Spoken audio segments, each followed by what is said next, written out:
The nemesis to the anxious preoccupied. There's actually two. The dismissive avoidant and the fearful avoidant. Both avoidants, obviously, for the reason of familiarity. When we are drawn towards our partners, we are attracted by many things, and one of the most powerful drawing factors is familiarity. If we've survived something in the past, if there's a characteristic or a trait that's similar to a carer, especially if it's unresolved, leading to some kind of neglect or abandonment, within a anxious preoccupied, it's very common for us to be seeking out familiar types of characters for partners. And that emotional unavailability, that inconsistency of care, is something that we have survived in the past. So our subconscious says to us, great, do that again, because we won't die. I know that sounds ridiculous, but it's literally a survival mechanism for us to do what we know already has worked. It hasn't worked very well. We survived, but the relationship didn't. Now, as we see ourselves drawn towards these two types of avoidance, we see two different scenarios that could potentially play out. You see, we can make a success of these relationships.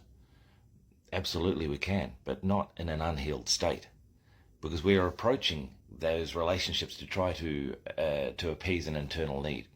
And we will do that using our partners or seeking out those partners to do those things. And it's an unhealthy thing to do, because it's unreasonable to expect someone who can barely handle their own emotions to also handle ours.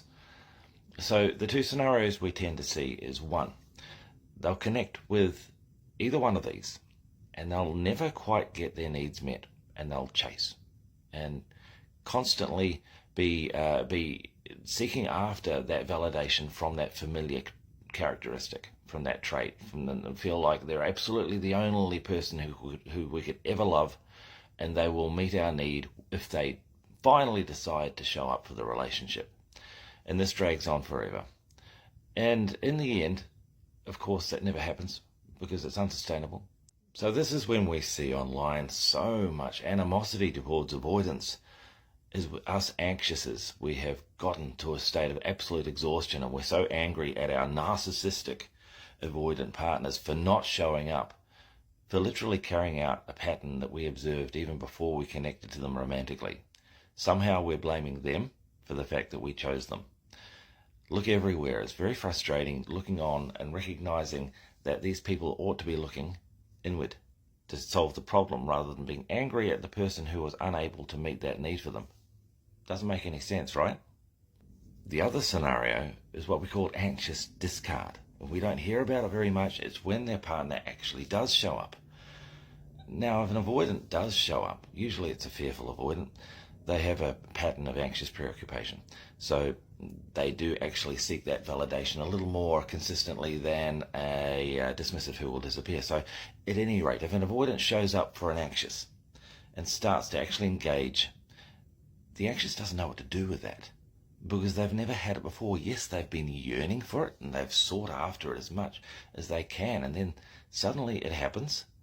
They're unfamiliar with that, and using that whole principle of what they were familiar with as a child, when they start to get something they have never had before, they don't know what to do and they will withdraw. So then leaving the avoidant partner wondering what's going on, and the anxious is withdrawing. And we don't hear about this very much, but it happens. This is to do purely with the fact that an anxious only acts out of selfishness. Really, in fact, all the insecure attachment styles do this too. They work out whatever it is that they can get as an external supply for an internal problem. All of us within the insecure attachment styles ought not to be blaming and pointing the finger at our partners for anything they have done, because what they're doing is acting out of their own wounds, and anger and blame gets us nowhere. So as anxiouses, let's be aware of these patterns that play out, and it happens all of the time, and I see it constantly. Either an anxious is just so desperate to get their avoidant partner to love them, or they've shut down and they've reached what I call emotional fatigue, because everything they've tried to do, it just never worked. Or potentially their partner actually did show up and they didn't know what to do with it. So how about we start to consider this internal need for ourselves, recognize that there's a child within us that needs a voice, that only we can hear, not someone else.